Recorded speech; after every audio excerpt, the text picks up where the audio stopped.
आप सबको बहुत बहुत नमस्कार। राजेश वानखेड़े जी का विशेष धन्यवाद। सोमान शेखर जी, अग्रवाल जी, मंच पे उपस्थित सभी बंधुओं का, और उससे ज़्यादा आप सबका धन्यवाद कि इतनी तेज धूप में आप लोग सुनने के लिए बैठे हैं।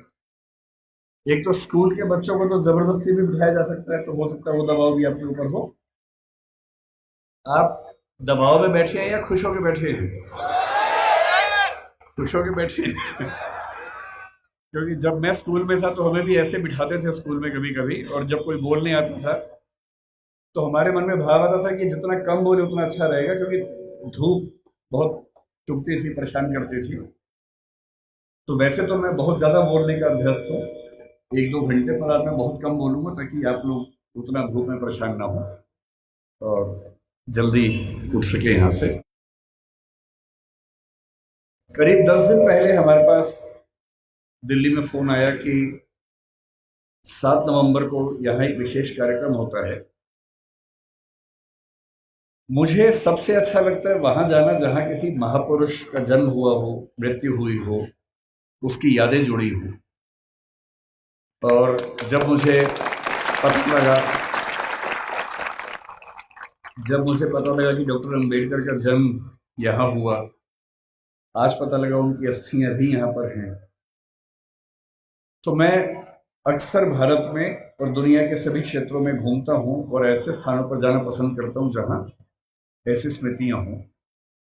भारत के विभिन्न नेता, चाहे महात्मा गांधी हों या और नेता उस समय के हों, उन सभी के जन्म स्थान, शहादत स्थल, वो सब मैंने देखे हैं। कई कई घंटे वहाँ बैठा हूँ। डॉक्टर अंबेडकर मेरी नज़र में एक अत्यंत महान नेता हैं। उनको मैं अब्राहम लिंकन के बराबर समझता हूँ। अब्राहम लिंकन ना होते, आज जैसा अमेरिका हमें दिखता है वैसा अमेरिका ना होता अगर अब्राहम लिंकन अपने जीवन का बलिदान न करते। 1776 में अमेरिका आज़ाद हुआ, या कह सकते हैं कि 1787 के आसपास उसका संविधान पूरा लिखा गया। लेकिन वहां आज़ादी मिलने के बाद भी जो वहां के दास थे, स्लेव्स थे, उनको आज़ादी नहीं मिली थी। उनकी आज़ादी लगभग 90 साल के बाद हुई, 1860 के दशक में हुई। एक लंबा संघर्ष हुआ, और उस लंबे संघर्ष में जिस व्यक्ति ने एड़ी चोटी का जोर लगाया उसका नाम अब्राहम लिंकन था। लिंकन के खिलाफ अमेरिका के बहुत सारे लोग थे, पर वो अड़ गया, और अंत में उसने संविधान में संशोधन करवा के, जिसको हम अमेरिकी संविधान का 13th अमेंडमेंट कहते हैं, वो पारित करवाया, और जिसके बाद से वहां दास व्यवस्था समाप्त हुई।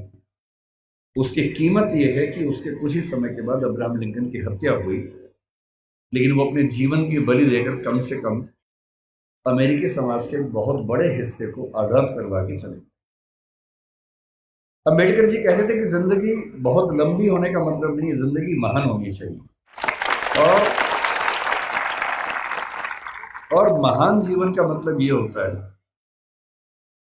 कि सफल होना तो बहुत छोटी बात है। डॉक्टर अंबेडकर हमारी संविधान सभा के वो मेंबर थे जो सबसे ज्यादा पढ़े लिखे थे। एक ऐसा व्यक्ति जिसने पीएचडी भी 3 कर रखी हो और चौथी बार में और उनको मिल गई हो। पूरी संविधान सभा में हमें इतना वेल रेड, इतना पढ़ा लिखा व्यक्ति नजर नहीं आता है। कुछ लोग कहते हैं कि संविधान सभा में उनकी भूमिका बहुत छोटी सी थी, नगण्य थी, क्योंकि उन्होंने संविधान लिखा नहीं था, उन्होंने संविधान की प्रारूप समिति की अध्यक्षता की थी। ये बात ठीक है कि वो प्रारूप समिति के अध्यक्ष थे, लेकिन संविधान सभा के एक मेंबर थे टीटी कृष्णमाचारी। उन्होंने एक बड़ी खूबसूरत बात कही कि संविधान सभा की प्रारूप समिति में कुल 7 मेंबर थे, जिनमें से एक ने ज्वाइन ही नहीं किया, एक बीमार पड़ गए, 2 दिल्ली के बाहर थे, एक देश के बाहर चले गए, एक ने इस्तीफा दिया, तब दूसरे मेंबर को लेके आए।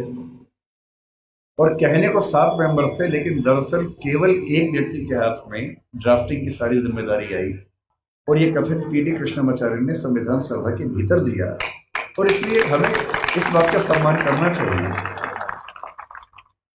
लेकिन आप में से अधिकांश बच्चे जिस सामाजिक परिवेश से हैं, मैं संयोग से समाज के उस परिवेश से हूं जिसमें सामाजिक विषमताओं को झेला नहीं। मेरा जन्म एक ऐसे परिवार में हुआ जो निम्न जाति का नहीं है, तो मैं सवर्ण समाज से हूं। संयोग की बात है, तुक्के की बात है। किसी का तुक्का कुछ लगता है, किसी का कुछ लगता है, तो मैं तुक्के से उस समाज से हूं जहां जातीय भेदभाव झेलना नहीं पड़ता है। मैं बहुत गरीब भी नहीं रहा, मेरे माता पिता अध्यापक थे तो वेतन भी ठीक ही था उनका, और इसलिए मैं देखता हूं कि हमारे समाज में सामान्यतः एक राय ऐसी बन गई है कि डॉक्टर अंबेडकर केवल दलित समाज के नेता हैं, उन्होंने केवल उनके लिए कुछ महान काम किए। और मेरा मानना है कि इस गलत फहमी से हमारे समाज को बचना चाहिए। डॉक्टर अंबेडकर हमारे देश के आज तक के सबसे महान नेताओं में से एक हैं और उनकी महानता को हमें स्वीकार करना चाहिए। धूप बहुत ज्यादा है, आपकी उम्र भी बहुत कम है, इसलिए मैं गहरी बातों में नहीं जाऊंगा। डॉक्टर अंबेडकर को लेकर कुछ बहुत गहरे विवाद, गहरे संवाद हो सकते हैं। उनका गांधी जी से क्या रिश्ता था, आज़ादी के आंदोलन से उनका क्या रिश्ता था, मार्क्सवाद से क्या रिश्ता था, बौद्ध धर्म से उनका क्या रिश्ता था, ये सब ऐसे प्रश्न हैं जिन पर हम कई घंटे गहरी बात कर सकते हैं। लेकिन क्योंकि आप अभी स्कूल वाले बच्चे हैं ज़्यादातर, आपके लिए इन विवादों में अभी उलझना ठीक नहीं है। आपके लिए जो ज़्यादा महत्वपूर्ण है, मैं उस बात पे आता हूँ।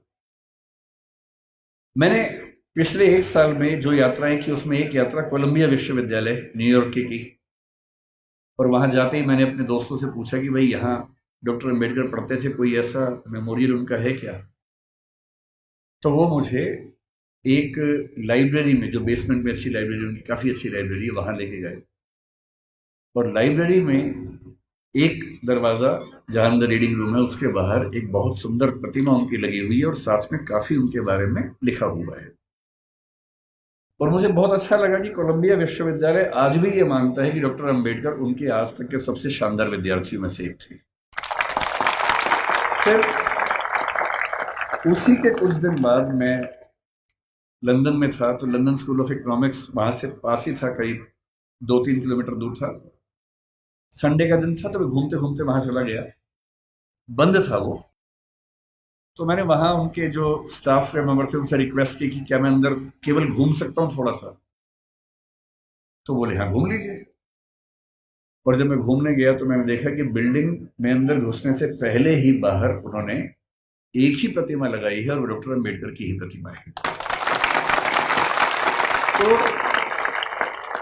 मुझे ऐसा लगता है कि जिस भारतीय सपूत की ख्याति दुनिया में इतनी ज़्यादा है, अमेरिका में, लंदन में जहाँ वो पढ़े, वहाँ के इंस्टीट्यूशन से मानते हैं कि हमारे महानतम विद्यार्थियों में से एक वो थे। तो ऐसा क्यों है कि हमारे समाज में उनको लेकर ऐसी गलतफहमियां बहुत ज़्यादा है? आज मुझे बुलाया गया है ये कह के कि बच्चों को प्रेरणा देनी है, पर दरअसल मेरे लिए तो खुद ये प्रेरणा का समय है कि मैं एक ऐसी जगह हूँ जहाँ डॉक्टर साहब पैदा हुए, उनकी मृत्यु हुई। मैं बहुत संक्षेप में आपको ये बताना चाह रहा हूँ, क्योंकि आप में से बहुत सारे बच्चे जिस समाज में पैदा हुए होंगे, आपकी परिस्थितियां कुछ वैसी होंगी जैसी अम्बेडकर जी की थी। हालांकि वैसी नहीं होंगी, और क्यों नहीं होंगी? क्योंकि अम्बेडकर जी हो गए आपसे पहले, इसलिए आपकी स्थितियां वैसी नहीं। अगर वो ना होते तो स्थितियां वैसी होती।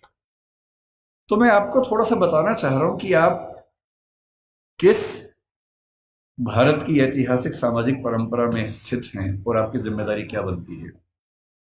मैं ये भी समझाना चाह रहा हूं कि जो सदस्य आप में से या समाज के जो सुनेंगे इस वक्तव्य को, जो समाज के उस तबके से नहीं भी हैं, जो समाज के संपन्न वर्ग से हैं, उनको भी समझने की जरूरत है, जो हम थोड़ा सा समझेंगे। क्या है वो? हमें किसी व्यक्ति की महानता समझने के लिए पहले ये देखना चाहिए कि उसकी प्रेरणा बिंदु क्या थी। आपको मैं प्रेरित करूं, इससे बेहतर है कि मैं आपको वही बताऊं डॉक्टर अंबेडकर के बारे में जिससे मुझे प्रेरणा मिलती है। शायद आपको भी किसी से प्रेरणा मिल जाए। और मैं ये स्पष्ट कर दूं मैं किसी विचारधारा, किसी मान्यता, किसी वाद का अंध समर्थक नहीं हूं। मैं ना गांधीवादी हूं, ना मार्क्सवादी हूं, ना अम्बेडकरवादी हूं। मैं सभी महान व्यक्तियों को पढ़ता हूं, डूब के पढ़ता हूं। अम्बेडकर जी जितना पढ़ते थे उतना नहीं पढ़ पाता हूं, लेकिन तब भी काफी पढ़ता हूं। उनके बारे में तो एक ऐसी बात मैंने सुनी है, आप बार बार ताली मत बजाइए, उससे रिदम टूटेगी। ताली एक ही बार बजा दीजिएगा बाद में, है ना। अभी सुन लीजिए। मैं कल जब इंदौर आ रहा था, फ्लाइट में था, तो मैंने कुछ वीडियोस डाउनलोड किए हुए थे अम्बेडकर जी के बारे में। ये सोच के कुछ नया पढ़ने को मिले, कुछ नया सुनने को मिले, तो मुझे भी तो प्रेरणा मिले। तो एक जिक्र मैंने सुना। आप लोग धूप से परेशान तो नहीं हो रहे ज्यादा? वैसे भी धूप मेरी तरफ ज्यादा है, आपकी तरफ तो कम है, तो है ना। तो अगर मैं बोल सकता हूं तो आप सुन भी सकते हैं, ऐसा क्या है। और आप बैठे हैं, मैं खड़ा हूं, तो आपको तो ज्यादा। तो मैंने कल एक बड़ा अच्छा जिक्र सुना।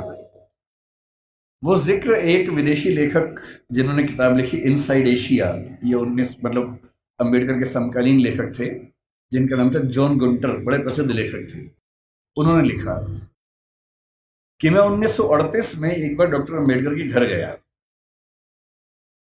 और मैं दंग रह गया। उनकी लाइब्रेरी में किताबें गिनने लगा, तो उसके बाद पता लगा कि उनके पास उस समय 8,000 किताबें थी। ताली नहीं बजानी है, नहीं, सुनना है, केवल सुनना है। 8,000 किताबें थी। और जिस दिन डॉक्टर अम्बेडकर की 1956 में 6 दिसंबर को मृत्यु हुई, मैं जिस चीज से सबसे ज्यादा उनका प्रशंसक हूं, उस दिन उनके पास 35,000 किताबें थी। मैंने अरस्तु के बारे में सुना है, जो ग्रीक फिलॉसफी का सबसे महान चिंतक या सबसे महान चिंतकों में से एक हुआ। उसने अपने जीवन में 3,000 पुस्तकें लिखी। हालांकि वो अधिकांश पुस्तकें बहुत छोटी हैं, 2 पृष्ठ, 4 पृष्ठ, 5 पृष्ठ की हैं। मैं दंग रह जाता हूँ। मेरे पास डॉक्टर अम्बेडकर का पूरा साहित्य है, वो 21 किताबों में आता है। और जब मैं उसको उठा के 5-7 दिन पहले जब पता लगा यहाँ आना है, तो मुझे लगा मैं एक बार रेफरेंस के तौर पर फिर से देख लूँ। इतना मोटा बंडल है उन किताबों का, जो डॉक्टर अम्बेडकर ने केवल अपने 65 साल के जीवन में लिखी है। उनको समय कम मिला। ये ईश्वर या नियति की क्रूरता है कि उनको समय कम मिला। अगर उनको 10-15 साल और मिल जाते तो निस्संदेह हमारा देश जैसा है उससे बहुत बेहतर होता। लेकिन नियति का मामला है। मैं देखता हूं कि हमारे समाज में बहुत लोग उनका विरोध करते हैं। उनको लगता है कि ये दलितों का नेता है, ये हिंदू धर्म के बहुत खिलाफ था, ये बहुत नाराज रहता था। लेकिन उन्होंने उन परिस्थितियों को, उस बैकग्राउंड को देखा नहीं जो आज मैं आपसे डिस्कस करूंगा। आपने सुना होगा जरूर, नहीं सुना तो आप सुन लीजिए और फिर तुलना कीजिए कि आज आप जहां हैं क्यों वहां हैं। अगर अंबेडकर साहब ना होते या ज्योतिबा फुले ना होते, उसके 500 साल पहले कबीरदास ना होते, उसके 2000 साल पहले बुद्ध ना होते, तो दरअसल हम वहां नहीं होते जहां जब बैठे। क्या उन्होंने क्या झेला अम्बेडकर जी ने? क्योंकि आप बच्चे हैं इसलिए मैं वही सी चीजें बताऊंगा जो आपको थोड़ा सुन के समझ में आएंगी और प्रेरणा मिलेगी आपको। जब वो 6 साल के हुए, यहीं पैदा हुए, यही उनका घर है, मुझे बताया गया इसी घर में उनका जन्म हुआ। आप लोग कितने सौभाग्यशाली है कि आप यहाँ आते हैं। मैं तो पहली बार जीवन में आया हूँ। कुछ दिन पहले इंदौर पहली बार मैं आया था, 1 साल पहले। मुझे ये नहीं पता था कि इतना पास में वो जगह है, वरना मैं उसी दिन आता। तो मुझे बड़ा आश्चर्य हुआ कि मैं इंदौर तक आया भी और मुझे पता नहीं चला। तो जब वो पैदा हुए इसी जगह है, क्योंकि उनका सौभाग्य था कि वो एक सूबेदार के बेटे थे, इसी सेना में काम करने वाले। मुझे आज पता लगा कि MHOW क्यों कहते हैं, मिलिट्री हेडक्वार्टर्स ऑफ वार उसका नाम था। मैं परेशान था कि महू की स्पेलिंग MAHU क्यों नहीं है, MHOW क्यों है। तो आज पता लगा नहीं, वो एक एक्रोनिम है, उसकी फुल फॉर्म एक है। वो जिस समाज में थे उस समाज के बच्चे स्कूल में नहीं पढ़ते थे, उनको पढ़ने की अनुमति नहीं थी। पर क्योंकि वो सूबेदार के बेटे थे, और सूबेदार एक कमीशन पद होता है सेना में, बड़ा पद होता है, तो इतना हो गया कि उनको स्कूल जाने का मौका मिल गया। पर उनकी माँ को, आदरणीय भीमाबाई जी को अच्छे से पता था कि जब बच्चा स्कूल जाएगा तो इसके साथ बहुत बुरा बर्ताव होगा, जिसको आपकी भाषा में बुलिंग कहते हैं, आजकल के बच्चों की भाषा में बुलिंग कहते हैं, उसका खतरा था। और माताओं को, पिताओं को बहुत चिंता होती है कि हमारे बच्चे के साथ स्कूल में ज्यादती ना हो, बदतमीजी ना हो। कल को आप भी पेरेंट्स बनेंगे, आप भी इस दर्द से गुजरेंगे। ऐसे कई बच्चे होते हैं, कोई फिजिकली उतना ठीक नहीं है, कोई मेंटली उतना ठीक नहीं है। जब वो स्कूल जाते हैं बच्चे, एक तो पहले वो पीड़ित है, उसके बाद स्कूल के बाकी बच्चे उनका मजाक बनाते हैं, चिढ़ाते हैं। पेरेंट्स को इतना दर्द होता है इस बात से, लेकिन क्या करें। तो उनकी माता जी ने, भीमाबाई जी ने कहा कि देख बेटा, स्कूल जा रहा है, पहले ही समझा रही हूं, बहुत बुरे अनुभव होंगे, लड़ना मत, झगड़ना मत, विद्रोह करके छोड़ मत देना, क्योंकि पढ़ाई करोगे वो अकेला रास्ता है कि कुछ बड़ा कर पाओगे जीवन में, वरना कोई दूसरा रास्ता नहीं है। इस बात को उस छोटे से बच्चे ने मन में बिठा लिया। वो स्कूल गया। उस स्कूल में पहली बार कोई ऐसा बच्चा आया था जो समाज के अछूत कहे जाने वाले समुदाय का हिस्सा था। जो बाकी बच्चे थे बुरे नहीं थे, पर वो भी अपने अपने घर से सीख रहे थे, अपने समाज से सीख रहे थे। उनको ये पता था कि ऐसे बच्चों के साथ नहीं बैठना है, दूर रहना है। तो व्यवस्था हुई कि वो स्कूल में क्लास के सबसे अंत में, जहां सारे बच्चों के जूते चप्पल रखे हैं, उसके पड़ोस में एक दरी छोटी सी बिछा के बैठेंगे, और दरी भी खुद लेके आएंगे ताकि स्कूल में कोई और व्यक्ति अपवित्र ना हो। अब सोच के देखिए, इमेजिन कीजिए उस बच्चे की हालत कि एक बच्चा है, अपने घर से दरी लेके आता है, क्लास के अंत में जहां जूते चप्पल रखे उसके पास में बिछाता है, बैठता है, बाद में लेके जाता है। उसके साथ कोई खाना भी नहीं खाता है, तो वो दीवार की तरफ चेहरा करके अपना भोजन करता है जो घर से लेके आया था। उसको पानी पीने की अनुमति नहीं है। आपने ये सब नहीं झेला होगा, उस बच्चे का सोचिए। याद से केवल और केवल 110 साल पहले की बात मैं कर रहा हूं, बहुत पुरानी बात नहीं है, 115 साल पहले की बात। उस बच्चे को पानी पीना है, और स्कूल में पानी की एक ही व्यवस्था है कि जो पानी का नल है या घड़ा है उसे वो नहीं छू सकता। तो एक चपरासी है जो उसको दूर से पानी देगा तो वो पिएगा, वो घड़ा नहीं छू सकता है। और ये बात कोई और नहीं कहा है, डॉक्टर अंबेडकर ने खुद अपनी आत्मकथा लिखी है। वो उस समय छप नहीं पाई थी, छपी 1990 के आसपास है। अंग्रेजी में उस आत्मकथा के कुल 6 अध्याय हैं। उसका नाम है वेटिंग फॉर ए वीजा। ये उन्हीं की पुस्तक है। उसमें केवल 6 अध्याय हैं, जिनमें से 4 अध्यायों में उन्होंने अपने अनुभव बताए हैं और 2 में बाकियों के अनुभव बताए हैं। और जो पहला अनुभव है वो यही अनुभव है। और वो साफ लिखते हैं कि अगर किस दिन, बच्चों अभी मैं जानता हूं आप बहुत बेचैन हो गए, शरारत करने का मन भी होगा, लेकिन जिनकी बात चल रही है ना, उनके सम्मान में थोड़ा शांत रहें और सुने, है ना, समझें उस बात। चंचलता इस उम्र में होती है, लेकिन थोड़ा सुन लीजिए, क्या हो गया, फायदा हो जाएगा, कुछ नया सीखोगे, है ना। आपकी उम्र से बहुत पहले अंबेडकर जी बहुत सीरियस हो गए थे, इसलिए वो अंबेडकर जी हैं। तो अब तो सीरियस हो ही जाना चाहिए।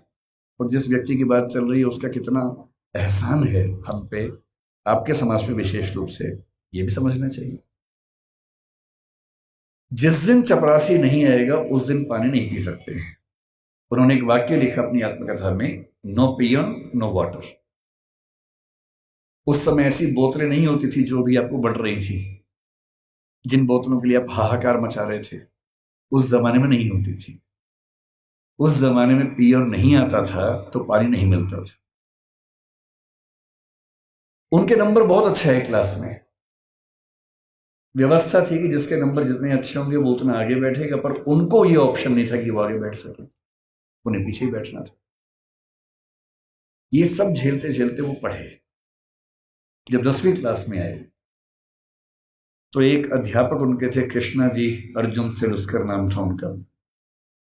उन्होंने उस बच्चे को, भीमराव को, एक छोटी सी पुस्तक भेंट की जो बुद्ध की जीवनी थी, और कहा कि इसको पढ़ो। अंबेडकर कहते हैं कि उस पुस्तक को और मैं अपने अध्यापक केलुस्कर जी को जिंदगी भर नहीं भूल पाया।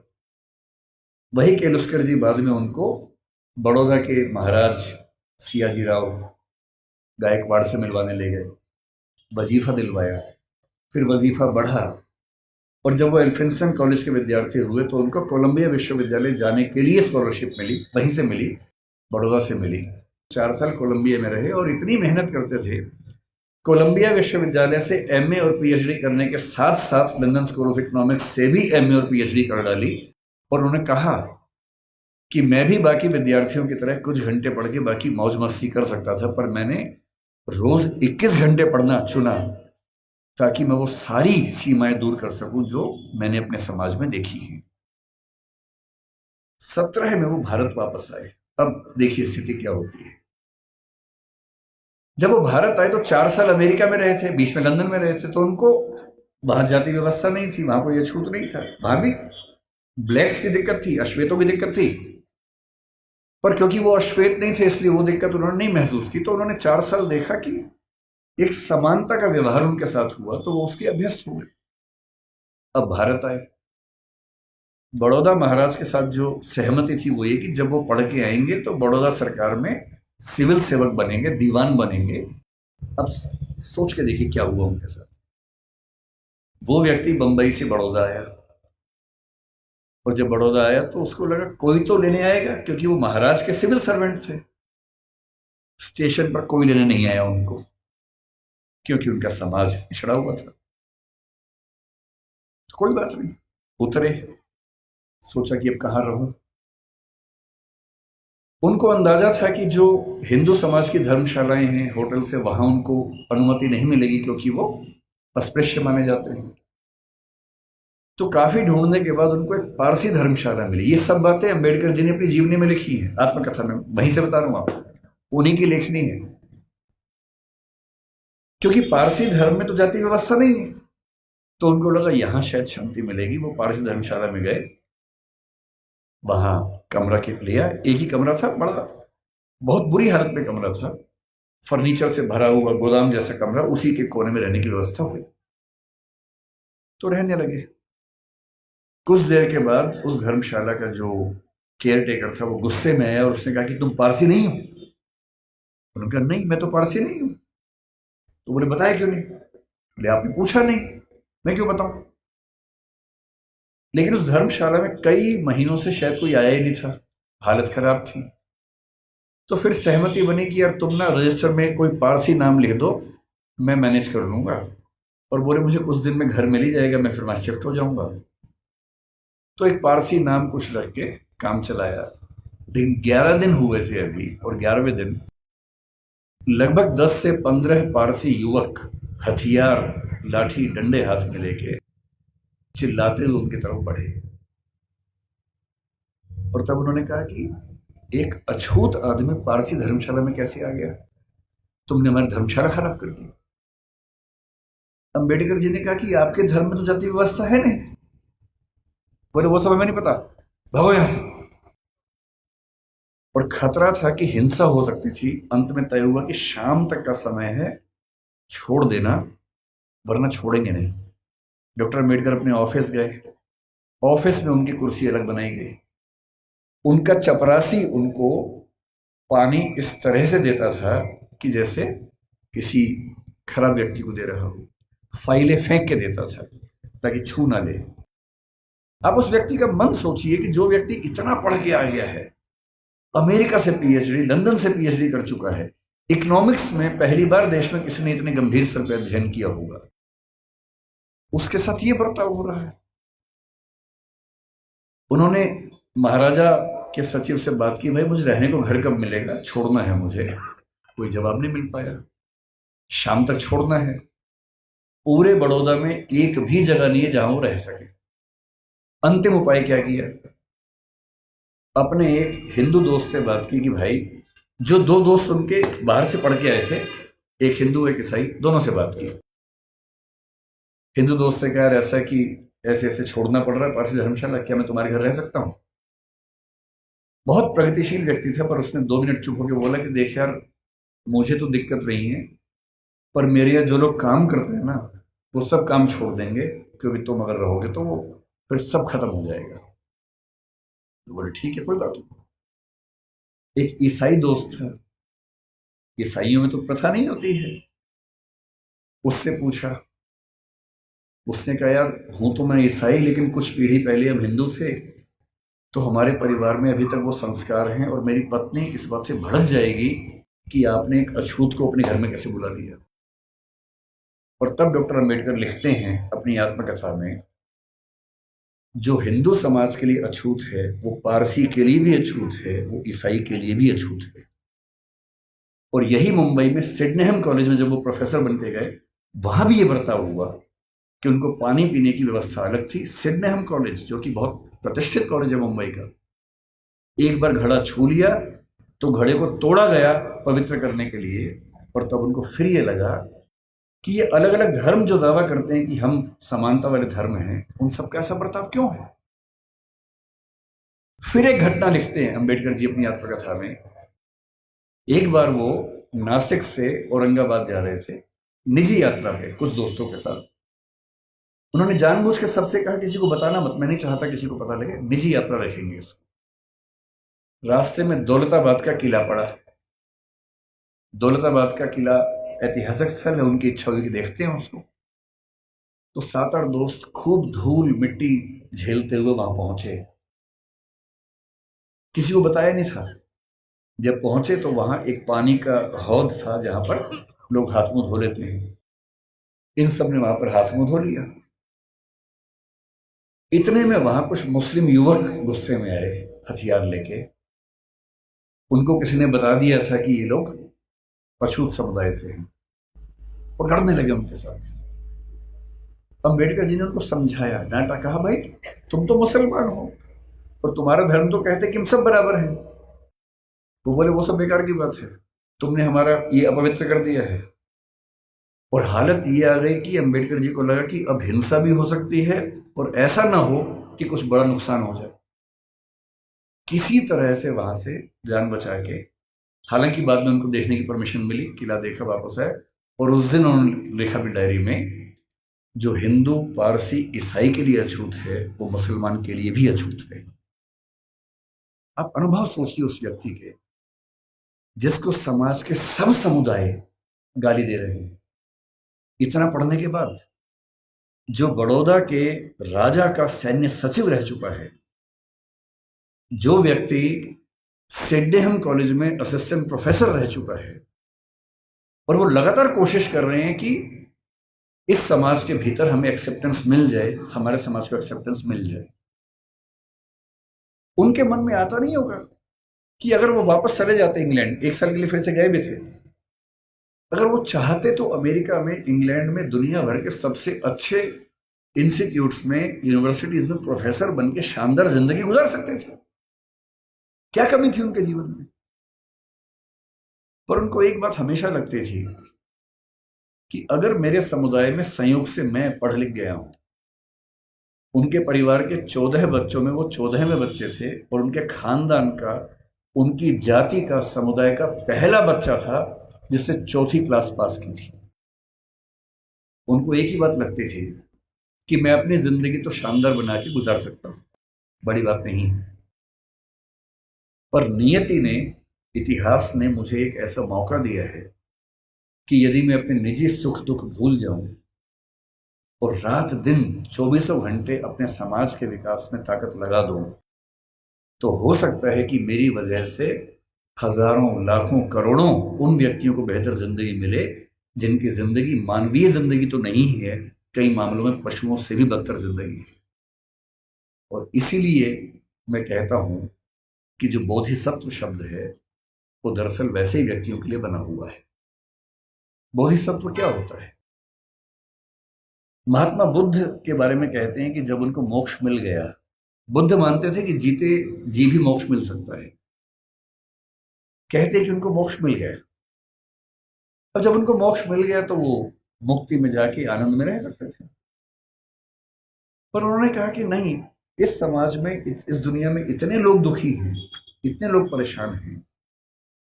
उनके अंदर बहुत करुणा थी। उनको लगता था कि जब तक दुनिया में एक भी व्यक्ति दुखी है, परेशान है, तब तक मैं अकेला मोक्ष लेकर क्या करूंगा। उन्होंने अपने मोक्ष को स्थगित कर दिया और कहा कि मैं लगातार प्रयास करूंगा कि मेरे साथ साथ सभी को मुक्ति मिले। और तब से बुद्धिज्म में कंसेप्ट आया कि जो व्यक्ति अपनी मुक्ति के लिए अर्ह है, एलिजिबल है, उसके बाद भी मुक्त नहीं होना चाहता, क्योंकि वो चाहता है कि मैं सबको मुक्त करके मुक्त होऊंगा, उसको बोधिसत्व कहते हैं। और इस समाज में यदि कोई सच्चा बोधिसत्व हुआ है तो वो डॉक्टर अंबेडकर हैं। इस बात को हमें ईमानदारी से मानना चाहिए। इतने बुरे अनुभवों से गुजरने के बाद इस व्यक्ति को गुस्सा क्यों नहीं आएगा? इस व्यक्ति के अंदर नफरत पैदा क्यों नहीं होती? ऐसा ही हुआ था 1848 में ज्योतिराव फूले के साथ। फूले अंग्रेजी माध्यम से पढ़े हुए व्यक्ति थे और जब पढ़ाई खत्म हुई उनकी 1847 में, 1848 में उनके एक मित्र ने, जो कि उच्च जाति का था, कहा कि मेरी शादी है तो मेरी शादी में आना। इनको भी लगा ठीक है चलता हूं, उसी शादी में चले गए। उस शादी में वो गए और दूल्हे के माता पिता ने जैसे ही देखा कि एक अवर्ण व्यक्ति विवाह में आ गया है, इतना खराब से उनको लताड़ा, इतना अपमान किया। और ज्योतिराव फूले कहते हैं कि वही मेरा टर्निंग पॉइंट था। मुझे इस अपमान और इस जिल्लत से सिर्फ खुद को नहीं, अपने समाज के हर व्यक्ति को बाहर निकालना था। और इसलिए 1848 में उन्होंने पहली बार लड़कियों का स्कूल खोला, अपनी पत्नी को पढ़ाया, देश के इतिहास में पहली बार लड़कियों की पढ़ाई लिखाई की व्यवस्था की। आज ये जो बच्चियां बैठी हैं, अगर फूले न होते तो आज अब घर के अंदर चौका कर रही होती, चूल्हा चौका कर रही होती, यहाँ ना बैठी होती। इसलिए जिन व्यक्तियों की वजह से हम अच्छा जीवन जी रहे हैं, उनके प्रति कृतज्ञ होना हमारा धर्म है, हमारी जिम्मेदारी बनती है। इतनी खराब परिस्थितियों के बाद जो व्यक्ति इतना आगे बढ़ा, उसने देश के लिए क्या क्या किया, हल्का सा अंदाजा ये भी आपको। जो लोग कहते हैं कि उन्होंने केवल दलित समाज पर कल्याण किया, वो बहुत छोटी बात कहते हैं। वो तो किया ही। उन्होंने महाड़ सत्याग्रह किया, उन्होंने पानी के लेकर खूब सत्याग्रह किया, मंदिर प्रवेश को लेकर सत्याग्रह किया। जब उनको लग गया कि सबसे बात नहीं बनेगी, वो नाराज भी हुए। 1927 में उन्होंने मनुस्मृति दहन किया। 1935 में येवला में घोषणा की कि मैं पैदा हुआ हूं हिंदू धर्म में, लेकिन मैं मरूंगा नहीं हिंदू धर्म में। महात्मा गांधी ने उनसे निवेदन किया कि ऐसा ना करें। उसके बाद 21 साल तक वेट किया ताकि समाज अगर बदल सके तो मुझे इतना बड़ा स्टेप न लेना पड़े। और 1956 में जब उनको लग गया कि मेरी मृत्यु नज़दीक है और मैं अपने समुदाय को संशय में, दुविधा में न छोड़ के जाऊं, तो अपनी मृत्यु से केवल 1.5 महीना पहले 14 अक्टूबर के दिन उन्होंने बौद्ध धर्म को अपना लिया। ये तो एक पक्ष है उनके जीवन का, जो दलित समाज या अछूत समुदाय को मुख्य धारा में लाने के लिए उन्होंने किया। उनके जीवन का उससे बड़ा पक्ष जो मेरी नज़र में है, वो महिलाओं के बारे में है। आपको अंदाजा नहीं होगा शायद, जब भारत का संविधान बना, उन्होंने बहुत जिद की, और ये बात 1935-36 से ही शुरू हो गई थी, आज़ादी के बाद तक चलती रही, कि महिलाओं को बराबरी मिलनी चाहिए और महिलाओं को बराबरी देने के लिए यूनिफॉर्म सिविल कोड का आना बहुत ज़रूरी था, जिसको आजकल हम बोलते हैं समान नागरिक संहिता। ये यूनिफॉर्म सिविल कोड आज सरकार कह रही है कि हम लेके आएंगे। ये जिद जिस व्यक्ति की थी वो डॉक्टर अंबेडकर थे। उनको पता था कि जब तक सामाजिक कानून सभी धर्मों में पुरुष और महिला के लिए बराबर नहीं होंगे, तब तक महिलाएं आगे नहीं बढ़ सकती हैं। और उन्होंने कहा था, मैं किसी समाज की प्रगति का अनुमान इस बात से करता हूं कि वहां महिलाओं की हालत कैसी है।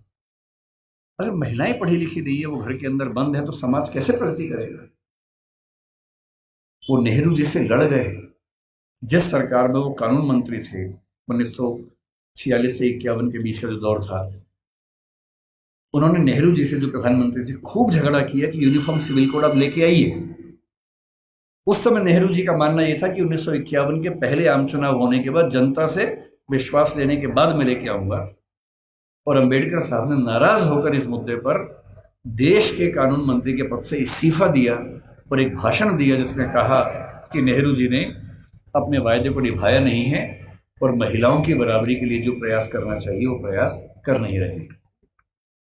और फिर 1956 में उनकी मृत्यु होने से 1 साल पहले, 1.5 साल पहले, जो हिंदू कोड बिल था, Hindu code bill uniform civil code का एक बड़ा हिस्सा था जो हिंदू समाज के बारे में था, उसको 4 कानूनों के रूप में नेहरू जी ने पारित करवाया, जिसमें से एक हिंदू मैरिज एक्ट है, एक हिंदू सक्सेशन एक्ट है।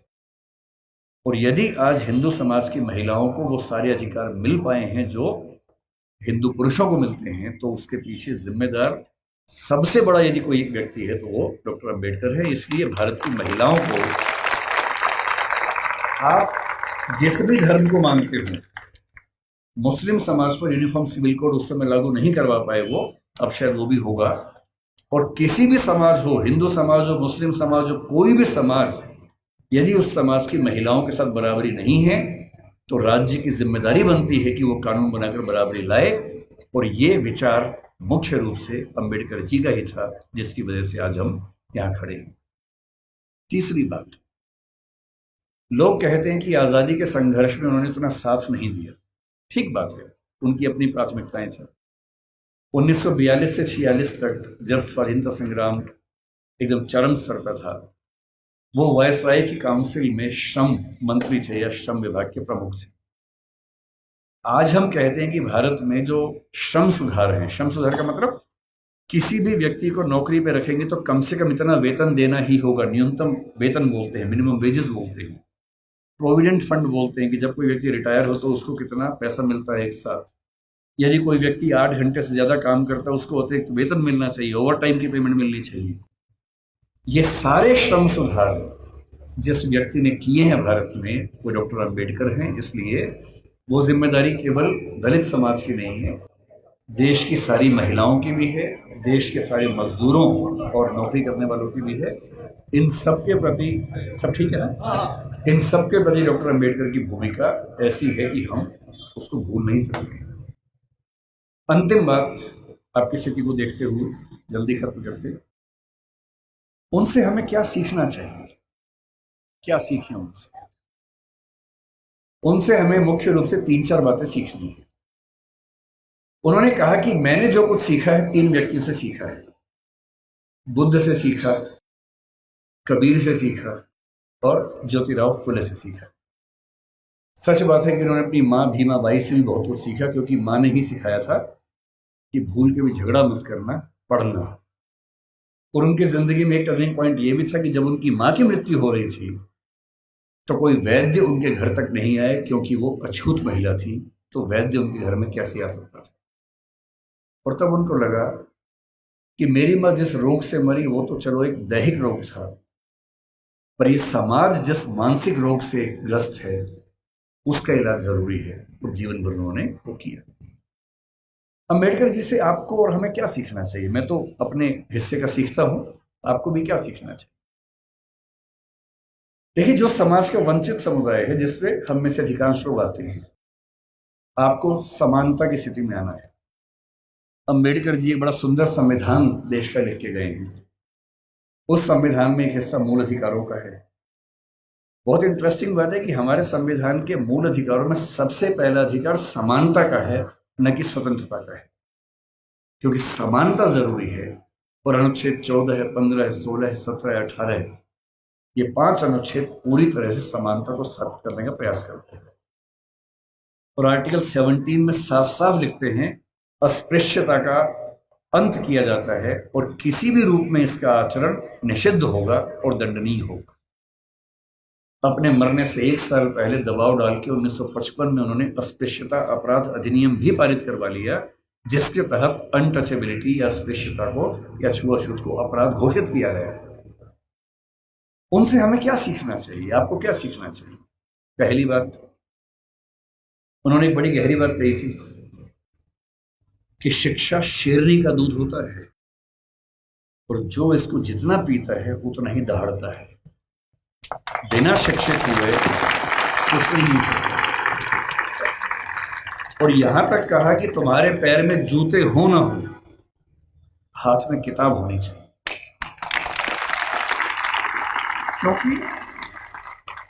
क्योंकि एक जीवन में अगर आप चाहते हैं कई जीवन के बराबर जिंदगी जी के आगे बढ़ना, उसका एक ही रास्ता है, किताबें, पढ़ाई।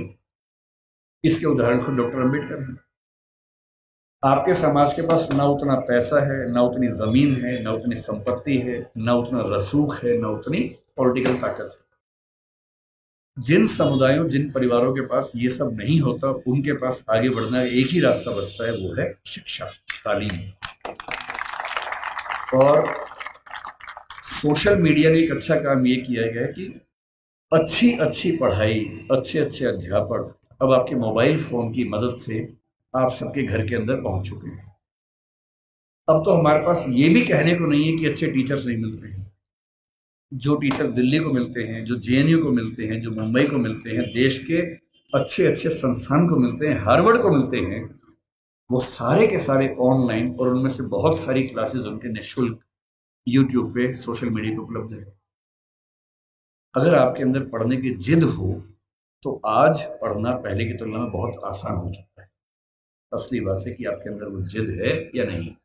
दूसरी बात, मैं आईएएस के लिए पढ़ाता हूँ।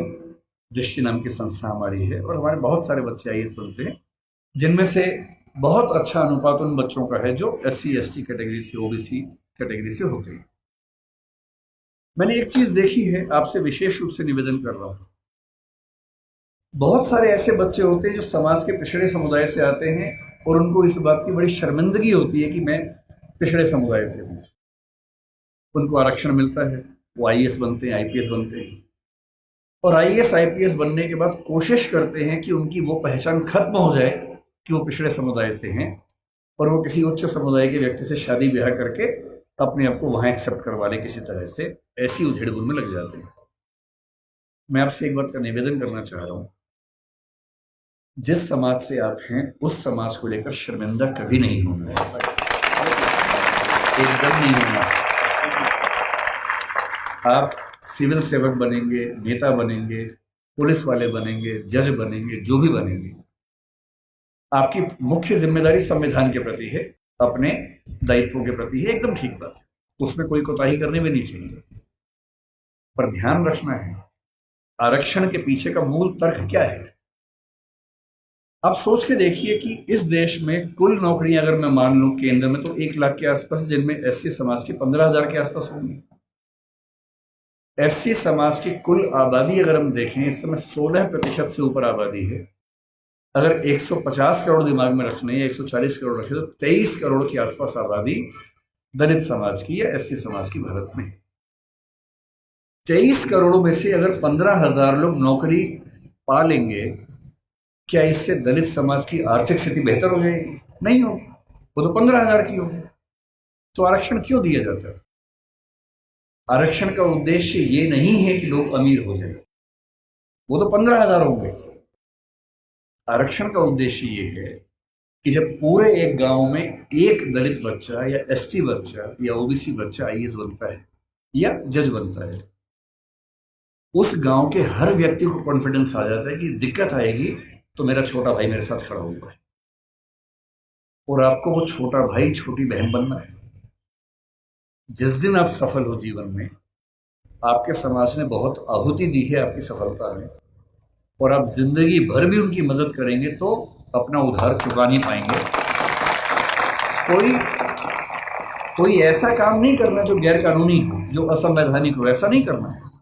अपनी नौकरी की हदों में रहना है, अपने नियमों का पालन करना है। लेकिन जैसे आप आईएएस बनेंगे, आपके परिवार में कोई संकट में होगा, आप उसकी हेल्प करेंगे।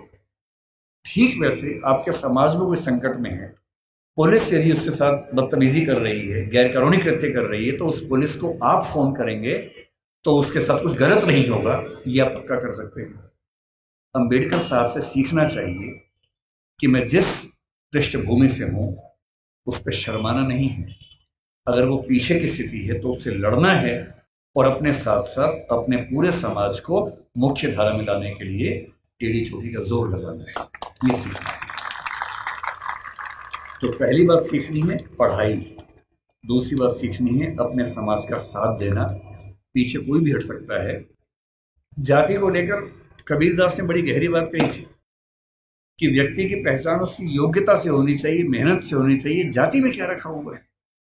उन्होंने कहा, जाति ना पूछो साधु की, पूछ लीजिए ज्ञान। ज्ञान पूछो, मोल करो तलवार का, पड़ी रहन दो म्यान। म्यान में क्या रखा है? तलवार की कीमत है। और यदि हम कहते हैं कि पिछड़े समाज के लोग पढ़ने में पीछे हैं, तो ऐसा क्या था कि एक बच्चे को मौका मिला और वो पूरी संविधान सभा में सबसे ज्यादा पढ़ा लिखा व्यक्ति बन गया? इसका मतलब है कि अवसर मिले, जुनून हो तो व्यक्ति कुछ भी कर सकता है। और मेरे पास जो मेरे प्रेरणा स्रोत हैं बहुत सारे हैं, उनमें से एक डॉक्टर अंबेडकर हैं। जब मैं इस रूप में प्रेरित होना चाहता हूं कि किन व्यक्तियों ने अपनी जिंदगी की आहुति देकर एक पूरे समाज, एक पूरे राष्ट्र की जिंदगी बदली, मुझे अब्राहम लिंकन, मेरी गूंज, रोज़ा पार्क्स, डॉक्टर अंबेडकर, ऐसे कुछ नाम याद आते हैं। और मेरा मन कहता है कि मैं अपने समाज के बच्चों से, केवल आपसे नहीं, मैं अपने घर के बच्चों से भी यही कहता हूँ कि ज़िंदगी जियो तो वैसी जियो कि आपके जाने के बाद लाखों करोड़ों व्यक्तियों का जीवन बेहतर बने। और ये मजाक नहीं है। डॉक्टर अंबेडकर ने हमेशा कहा कि भाई नायक पूजा मत करना। जब लोग उनका जन्मदिन मनाते थे वो बुरा मानते थे कि यार तुम बिना बात के मुझे भगवान बना रहे हो, ऐसा मत करो। नाराज होते थे कि ये तुम मुझे भगवान बना दोगे तो तुम अपनी जिम्मेदारी भूल जाओगे, सोचोगे ये भगवान था, इसी का काम था, मेरा काम नहीं है, ऐसा मत करना। उन्होंने खूब मना किया। समाज की अपनी मजबूरी है कि यदि कोई व्यक्ति इतना महान काम करके जाए तो उसको सम्मान न दे तो क्या करे। इसलिए उनका जन्मदिन भी मनाया जाता है, पुण्यतिथि भी मनाई जाती है। 14 अक्टूबर का दिन भी नागपुर में मनाते हैं। आज 7 नवंबर, आज का दिन बड़ा पवित्र है। आज वो जीवन में पहली बार स्कूल में गए थे, उसी स्कूल में जहाँ दरी हाथ में लेके जाना होता था। ये उसी स्कूल की बात है। और मुझे खुशी है कि ये जो संगठन है यहाँ इस दिन को मना रहा है। और मैं एक अंतिम एग्जाम्पल देके बात समाप्त करता हूँ। 1954 का एग्जाम्पल है। अमेरिका में जो स्थिति हमारी यहाँ दलित समाज की है वो स्थिति अमेरिका में अश्वेतों की रही लंबे समय तक। हुआ क्या कि जब अमेरिका आजाद हुआ तो अमेरिका के संविधान में समानता की बात लिखी गई। जब समानता की बात लिखी गई तो दास लोगों ने विरोध किया कि अगर समानता है तो हम दास कैसे हैं। 90 साल लगे दास प्रथा को समाप्त करवाने में। अब्राहम लिंकन ने खत्म किया, अपना जीवन दे दिया। तो 1866 में दास प्रथा खत्म हो गई, लेकिन अभी भी अश्वेतों को अधिकार नहीं मिले। महिलाओं को वोटिंग राइट्स नहीं मिले अभी तक। अब महिलाओं और अश्वेतों के आंदोलन शुरू हुए कि हमें बराबरी चाहिए। और उसमें एक घटना, बड़ी रोचक घटना है, सुनिए क्या हुआ। 1950 के आसपास अश्वेतों का आंदोलन बड़ा प्रखर हो गया। उस समय डॉक्टर अंबेडकर अपने जीवन के आखिरी दौर में थे, उन्होंने भी उस आंदोलन को देखा समझा। उसमें 2 घटनाएं घटी। एक महिला थी रोजा पार्क्स। अमेरिका का नक्शा देखा हो तो उसमें एक राज्य है अलाबामा। अलाबामा में एक शहर है मोंटगोमरी, वहां का प्रसंग है। अस्पृश्यता कुछ मात्रा में अमेरिका में भी थी और देशों में भी थी। कैसे थी देखिए, वहां एक नियम था कि जो सरकारी बसें होती थी उन बसों में शुरू की 4 सीटें केवल श्वेत लोगों के लिए होती थी और चौथी सीट के पीछे अश्वेत लोग बैठ सकते थे। वो भी एक कंडीशन पे कि यदि श्वेतों की 4 सीटें भर गई और फिर कोई श्वेत आ गया तो अश्वेत को सीट छोड़नी पड़ेगी। ये कंडीशन थी।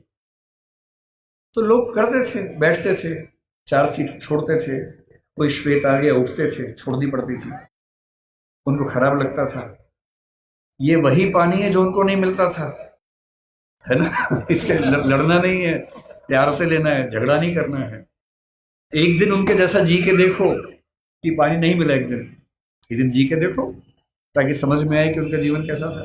खैर, एक महिला थी जिसका नाम था रोजा पार्क्स। करीब 40 साल की, बहुत ही सभ्य महिला थी, अश्वेत महिला थी। कई बार उठ चुकी थी बस से, बस में बैठती थी, उठा दिया जाता था।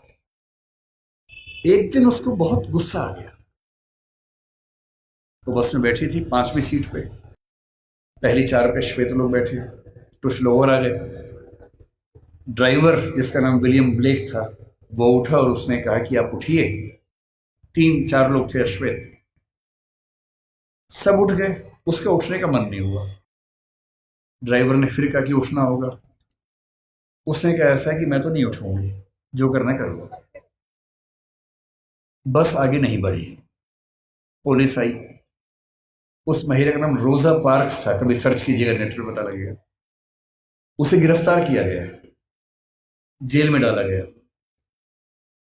पूरे अमेरिका के उस राज्य के अश्वेत, यहां तक कि मार्टिन लूथर किंग जूनियर जो उस समय काफी प्रसिद्ध नेता थे, वो भी इस आंदोलन में शामिल हो गए। सभी अश्वेत व्यक्तियों से निवेदन किया गया कि सरकारी बस में बैठना ही नहीं है। वो सरकारी बस का एक प्राइवेट बस कंपनी को ठेका मिला हुआ था, वो चला रही थी।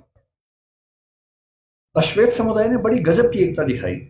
20-20, 30-30 किलोमीटर दूर उनके घर थे, टैक्सी से आए। अश्वेत टैक्सी वालों ने बस के बराबर किराए में टैक्सियां चलाई, लेकिन बस में नहीं बैठे।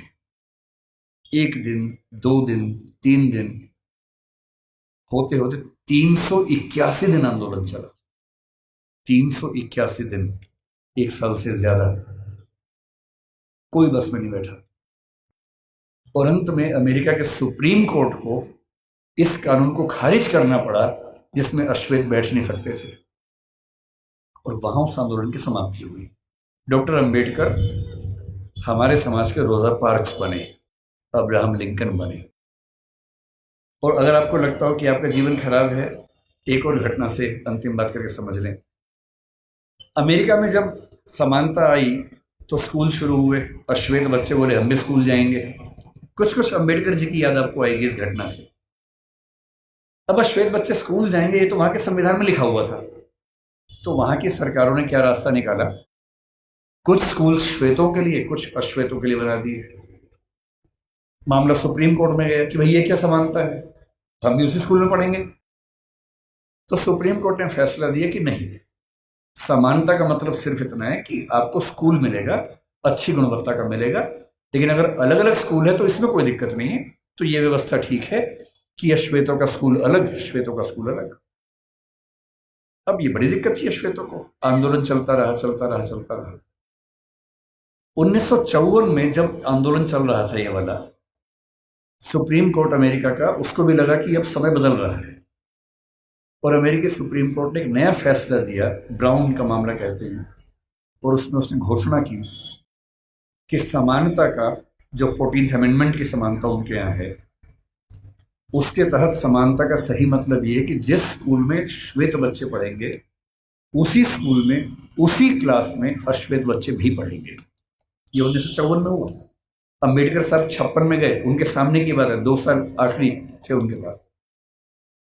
अब जब ये हुआ तो अमेरिका में हंगामा हो गया। श्वेत समुदायों ने इतना हंगामा किया, अपने शहर तक बदल लिए ताकि एक ऐसे जगह जाके रहें जहां केवल श्वेत लोग रहते हैं, उनके स्कूल में केवल श्वेत लोग पढ़ें। अब अश्वेत बच्चे स्कूल में कैसे जाएंगे? तो हुआ कि जो बस जाती है स्कूल की श्वेत बच्चों की, उसमें अश्वेत बच्चे भी जाएंगे। और मैंने वो कहानियां पढ़ी हैं विस्तार में। जब पहली बार अश्वेत बच्चे श्वेत बच्चों के साथ स्कूल में गए, उस बस को घेर कर पुलिस की कम से कम 10 गाड़ियां आगे पीछे चल रही थी, क्योंकि किसी भी तरफ से हमला हो सकता था, गोलियां चल सकती थी, बच्चों की हत्या हो सकती थी। और बहुत भारी संख्या में पुलिस बस के साथ साथ स्कूल के अंदर, स्कूल के बाहर खड़ी होती थी। और अमेरिकी समाज को लगभग 70-80 साल लगे हैं। लेकिन अगर आप ध्यान से देखें, 1776 की आज़ादी जो दासों की आज़ादी नहीं थी, अश्वेतों की नहीं थी, महिलाओं की नहीं थी। 1866 में दासों की मुक्ति जो महिलाओं की नहीं थी, अश्वेतों की नहीं थी। 1950-55 के आसपास महिलाओं और अश्वेतों की मुक्ति। ठीक उस समय मार्टिन लूथर किंग जूनियर को 35 साल की उम्र में नोबेल पुरस्कार मिलना, और उसके लगभग 50-55 साल बाद बराक ओबामा का अमेरिका का राष्ट्रपति बनना। इतिहास ऐसे बदलता है। इतिहास में हर व्यक्ति को अपने हिस्से की भूमिका निभानी होती है। अंबेडकर जी ने अपने हिस्से की भूमिका निभा दी है, आपकी बाकी है। ठान लीजिए, इतना पढ़ना है। उस आदमी को सोचिए, वो उसने अपने जीवन में पहला रिसर्च एंथ्रोपोलॉजी में किया। अंबेडकर जी ने एंथ्रोपोलॉजी के विद्वान, इकोनॉमिक्स में पीएचडी की, और वो व्यक्ति पॉलिटिकल साइंस और संविधान का एक्सपर्ट बना बाद में। जिस विषय में बात करेंगे उस विषय का एक्सपर्ट बना। अगर वो ऐसा कर सकते हैं तो आप क्यों नहीं कमर कर सकते? और मैं अंत में ये बात कहकर समाप्त करूंगा, ठान लीजिए उन्हीं की बात, पैरों में जूते हो ना हो।